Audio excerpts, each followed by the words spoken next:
మాత్రమే ఈ 7 మాటలు వినపడతాయి. సిలువకు దూరంగా ఉన్నవారికి అవి వినపడవు. ఎందుకంటే సిలువ చెంతనున్న వారిని ప్రభు ఆకర్షించుకుంటారట. యోహాను సువార్త 12వ అధ్యాయము, యోహాను సువార్త 12వ అధ్యాయము 32వ వచనం ఒక మాట ఉంది. ప్రభు చెప్పిన మాట, నేను భూమి మీద నుండి పైకి ఎత్తబడిన ఎడల అందరినీ నా యొద్దకు ఆకర్షించుకుందునని చెప్పాను. తాను ఏ విధముగా మరణము పొందవలసి ఉండెనో సూచించుచు ఆయన ఈ మాట చెప్పాను. ఎవరినట ఆకర్షించుకుంటారట? నేను భూమి మీద నుంచి పైకెత్తబడిన స్థితిని చూసి ఎవరైతే నా యొద్దకు వస్తారో. భూమి మీద నుంచి పైకెత్తబడిన స్థితి ఏమిటి అంటే, తను ఏ విధముగా మరణం పొందవలసి ఉన్నదో స్థితిని చెప్తున్నారు. భూమి మీద నుంచి పైకెత్తబడి, శిలువ మీద పైకెత్తబడి, భూమికి ఆకాశానికి మధ్యలో వేలాడుతున్న యేసుక్రీస్తు వారి దగ్గరికి ఎవరు వస్తారో, ఆ శిలువ దగ్గరికి ఎవరు వస్తారో వారిని ఆయన ఆకర్షించుకుంటారట. ఎవరినైతే ఆకర్షించుకుంటారో, ఎవరైతే ఆ శిలువ చెంత నిలబడతారో వారు మాత్రమే యేసుక్రీస్తు వారి యొక్క ఈ 7 మాటల స్వరమును ఆలకిస్తారు. ఈ 7 మాటలు మామూలు మాటలు కాదు.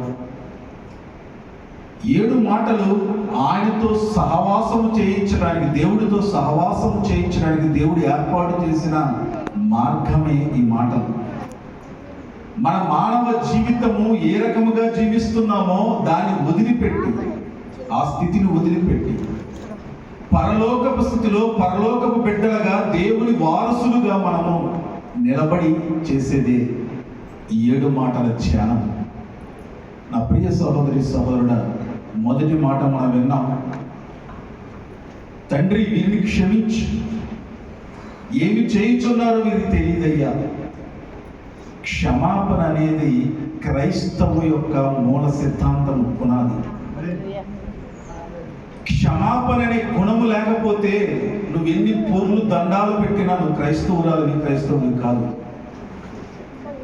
ప్రభువు చూపించిన మార్గమే ప్రేమ మార్గము, సిలువ మార్గము. ఆ ప్రేమ మార్గమే, ఆ ప్రేమలో ఉన్న గొప్ప గుణమే క్షమాపణ.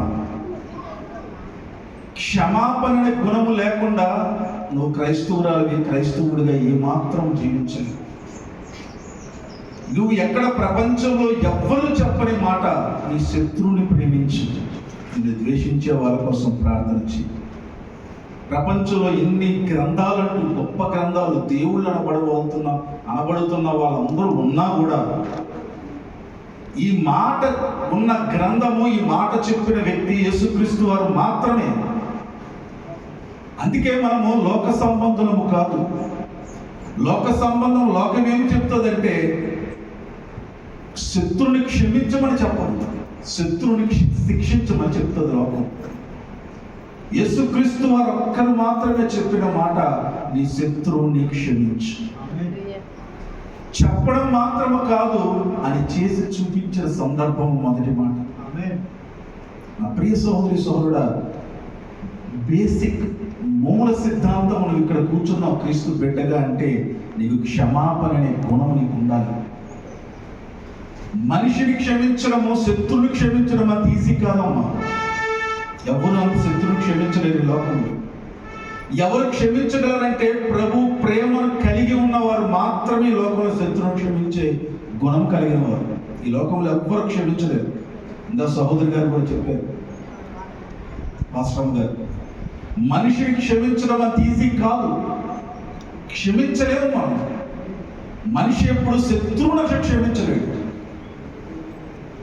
ఎందుకంటే ఆ స్వభావం, మనిషి యొక్క స్వభావం అలాంటిది. కానీ ప్రభు ప్రేమను ఎవరైతే పొందుకుని ఉంటారో వారు మాత్రమే క్షమించగలరు. దేవునికి స్తోత్రం. ప్రభు చెప్తున్న మాట, నువ్వు నా బిడ్డవైతే, మత్తయి సువార్త 5వ అధ్యాయంలో ఉంటుంది, నీవు దేవుని కుమారుడివి, కుమార్తెవైతే, పరలోకమందున్న తండ్రి నీ తండ్రి అయితే, నీ శత్రువుని క్షమించు, నేను ద్వేషించే వారి కోసం ఈ గుణము లేకుండా నువ్వు క్రీస్తుని బిడ్డవు కాదు, క్రీస్తుని వెంబడిస్తున్న బిడ్డవు కాదు. ప్రభు చెప్పారు, అది ఆచరణ చేసి చూపించారు. మరి మనమేమి చేయాలి? ఏమి నేర్చుకున్నాం ఈరోజు? మనం క్షమాపణ అనే మాటలోంచి ఏమి నేర్చుకున్నాం? ఒకవేళ ఎప్పటి వరకు నీకు ఇంకెవరినైనా క్షమించలేకుండా ఉన్నావేమో నీ జీవితంలో, నీ భర్త అవ్వచ్చు, నీ భార్య అవ్వచ్చు, నీ అత్తమామలు అవ్వచ్చు, నీ తల్లిదండ్రులు అవ్వచ్చు, నీ కుమారులు అవ్వచ్చు, నీ బంధువులు అవ్వచ్చు, నీ ఇరుగు వాళ్ళు అవ్వచ్చు, అన్యులు అవ్వచ్చు, సహోదరులు అవ్వచ్చు, ఇంకా ఎవరైనా ఉన్నారేమో. ఇదే మంచి సమయం. ఒక్క క్షణం నువ్వు ఈరోజు ప్రభు పాదాల దగ్గర పెట్టి క్షమించు. ఈరోజు శిలువ శక్తిని నువ్వు పొందుకోవాలంటే మొట్టమొదటి చేయవలసిన పని నువ్వు క్షమించి ఎవరినైతే క్షమించలేదు ఈరోజు వరకు వారిని క్షమించి అడుగు ముందుకు వెయ్యి. రెండవది, నిశ్చయముగా నువ్వు పరదేశంలో ఉండు. ఏం జరిగింది అక్కడ? ఆ దొంగ ఏం చేశాడు? 2 పనులు చేశాడు. ఒకటి, తన స్థితి ఏమిటో ఎరిగి ఉన్నాడు, తన ఎదురుగా ఉన్న వ్యక్తి ఎవరో తెలుసుకొని ఉన్నాడు. దేవునికి స్తోత్రం. 2 పనులు జరిగాయి అక్కడ. తన స్థితి ఏమిటో అంటే, ప్రభువా, మేము ఈ శిక్షకు అర్హులమే, ఈ శిక్ష పొందడానికి నేను అర్హుడినే, నేను దొంగనే, దొంగ పనులు చేశాను కాబట్టి ఈ మరణ శిక్ష నాకు సరైనదే అని తన స్థితి ఏమిటో తెలుసుకున్నాడు. అది మాత్రమే కాదు, తన ఎదురుగా తన పక్కన వేలాడుతున్న వ్యక్తి ఎవరో తెలుసుకున్నాడు. ఏమని తెలుసుకున్నాడు? ఆయన మెస్సయ్య అని తెలుసుకున్నాడు. ఆయన రాజ్యము చేయడానికి వస్తాడని తెలుసుకున్నాడు.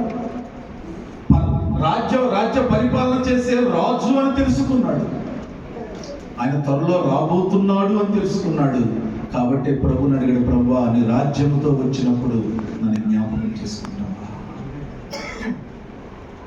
ఆయన ఎవరో, ఆయన శక్తి ఏమిటో, ఆయన ఎటువంటి వాడో సువార్త విని ఉంటాడు వాడు. ఆ సువార్తను పట్టుకొని ఈయన ఎవరో గ్రహించలేదు. మరి నా ప్రియ సహోదరుడా, యేసుక్రీస్తు వారు నీకు ఎలా అర్థమవుతున్నారు ఈరోజు? చాలామంది క్రైస్తవులకు యేసుక్రీస్తు వారు అంటే కడుపు నొప్పి తగ్గించేవాడు, జ్వరాలు తగ్గించేవాడు, పిల్లలు లేని వారికి పిల్లలు ఇచ్చేవాడు, పెళ్లి కానివాడికి పెళ్లి చేసేవాడు, ఇల్లు లేని వాడికి ఇల్లు ఇచ్చేవాడు. ఇంతవరకే యేసుక్రీస్తు. ఇదే తెలుసు చాలా మందికి. ఎందుకంటే ఇందాక అయ్యగారు చెప్పారు, మన సాక్ష్యాలన్నీ ఏం సాక్ష్యాలు? ఆశీర్వాద సాక్ష్యాలే. సాక్ష్యం అంటే ఆశీర్వాదం కాదు. ప్రభు అన్నట్టు సాక్ష్యం చెప్పమనలేదు ఎక్కడ కూడా, సాక్షి అయి జీవించన్నాడు. నువ్వు సాక్ష్యం చెప్తే పని అయిపోదు. ప్రభు నేను అది కోరుకోవట్లా. నువ్వు సాక్షి అయి జీవించాలి. నీ జీవనమే సాక్షి అవ్వాలి. నీ బ్రతికే సాక్ష్య జీవితం అవ్వాలి. నీ బ్రతికే సాక్ష్య జీవితం అవ్వాలి. ఆయన ఎవరో గ్రహించావా? నీ కడుపు నొప్పులు తగ్గించడానికి, తలనొప్పులు తగ్గించడానికి, పెళ్లి చేయడానికి, పిల్లలు అవ్వడానికి, దాని కొరకే యేసుక్రీస్తు కాదు. నా ప్రియ సహోదరుడా, నిన్ను తనలాగా మార్చి, తన పోలిక చొప్పున మార్చి, తన స్వరూపంలో మార్చి, తన యొద్ద నివసించడానికి తన ప్రాంతంలో నువ్వు తీసుకెళ్ళడానికి వచ్చే దేవుడైనా